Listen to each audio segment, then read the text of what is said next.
ಎಲ್ಲ ಕಡೆಯಲ್ಲಿಯೂ ಮಳೆ ಹೆಚ್ಚಾಗಿ ಬರುತ್ತಿರುವುದರಿಂದ ಎಲ್ಲರ ಮನೆಯಲ್ಲೂ ಶೀತ, ಕೆಮ್ಮು, ನೆಗಡಿ ಸಾಮಾನ್ಯವಾಗಿ ಬಿಟ್ಟಿದೆ. ಹೀಗಾದಾಗ ಬಾಯಿ ಕೂಡ ರುಚಿಕರಿಸುತ್ತಿರೋದಿಲ್ಲ. ಏನಾದರೂ ತಿಂದರೆ ಬಾಯಿ ಕೆಟ್ಟಾಗಿರುತ್ತೆ. ಏನೇ ತಿಂದರೂ ಬಾಯಿಗೆ ಅಷ್ಟು ರುಚಿ ಅನ್ನಿಸ್ತಾ ಇರೋದಿಲ್ಲ.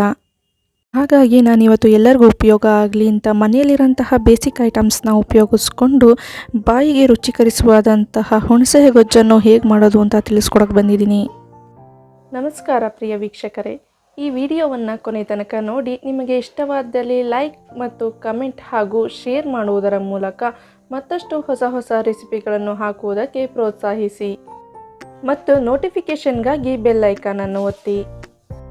ಹಾಗೆಯೇ ತಪ್ಪದೇ ನನ್ನ ಚಾನಲ್ ಆದ ಇದುವೇ ಪಾಕದ ಲೋಕವನ್ನು ಸಬ್ಸ್ಕ್ರೈಬ್ ಮಾಡಿ. ಬನ್ನಿ ಹಾಗಾದರೆ ಹೇಗೆ ಮಾಡೋದು ಅಂತ ನೋಡೋಣ. ನಾನಿಲ್ಲಿ ಮೊದಲಿಗೆ ಒಂದು ಪ್ಯಾನ್ನ ಇಟ್ಕೊಂಡಿದ್ದೀನಿ. ಆ ಪ್ಯಾನ್ಗೆ ಸ್ವಲ್ಪ ಎಣ್ಣೆಯನ್ನು ಹಾಕ್ಕೊಳ್ತಾ ಇದ್ದೀನಿ. ಅದಕ್ಕಾದ ನಂತರ ಸ್ವಲ್ಪ ಸಾಸಿವೆಯನ್ನು ಹಾಕ್ಕೊಳ್ತಾ ಇದ್ದೀನಿ.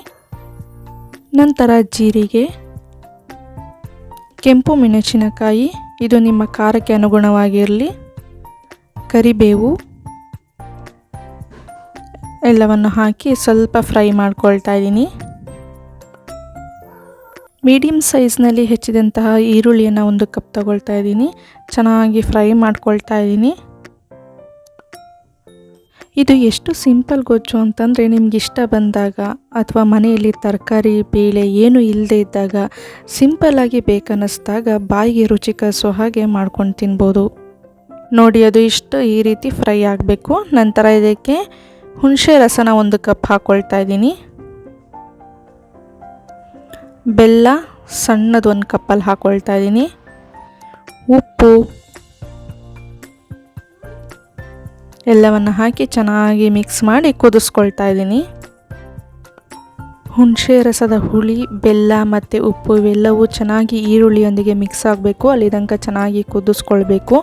ನಂತರ ಸಾರಿನ ಪುಡಿ ಹಾಕ್ಕೊಳ್ತಾ ಇದ್ದೀನಿ. ಇದು ಕೂಡ ಅಷ್ಟೇ ಚೆನ್ನಾಗಿ ಕುದಿಸ್ಕೊಳ್ಬೇಕು. ನಂತರ ಕಾಯಿ ತುರಿ 1 ಕಪ್ ಹಾಕ್ಕೊಳ್ತಾ ಇದ್ದೀನಿ. ಕೊತ್ತಂಬರಿ ಸೊಪ್ಪು ಸ್ವಲ್ಪ, ಎಲ್ಲವನ್ನು ಹಾಕಿ ಚೆನ್ನಾಗಿ ಮಿಕ್ಸ್ ಮಾಡ್ಕೊಳ್ತಾ ಇದ್ದೀನಿ. ನೋಡಿದ್ರಲ್ಲ ಫ್ರೆಂಡ್ಸ್, ಮನೆಯಲ್ಲಿರುವಂತಹ ಕಡಿಮೆ ಸಾಮಗ್ರಿಗಳನ್ನ ಉಪಯೋಗಿಸ್ಕೊಂಡು ಬಾಯಿಗೆ ರುಚಿಕರವಾಗಿರುವಂತಹ ಹುಣಸೆ ಗೊಜ್ಜನ್ನು ಹೇಗೆ ಮಾಡೋದು ಅಂತ ನೋಡ್ಕೊಂಡ್ರಿ ಅಲ್ವಾ. ಹುಷಾರಿಲ್ಲದಿದ್ದಾಗಂತೂ ಬಾಯಿ ರುಚಿ ಕೆಟ್ಟಾಗ ಒಂದು ಮುದ್ದೆ ಜೊತೆಗೆ ಈ ಗೊಜ್ಜನ್ನು ಮಾಡ್ಕೊಂಡು ತಿಂದರೆ ಆಹಾ ಏನು ಸಖತ್ತಾಗಿರುತ್ತೆ ಗೊತ್ತಾ. ಅನ್ನಕ್ಕೂ ಕೂಡ ಇದು ತುಂಬಾ ರುಚಿಯಾಗಿರುತ್ತೆ. ಎಲ್ಲರಿಗೂ ಇಷ್ಟ ಆಗಿದೆ ಅಂತ ಅಂದ್ಕೊಳ್ತೀನಿ. ಧನ್ಯವಾದಗಳು.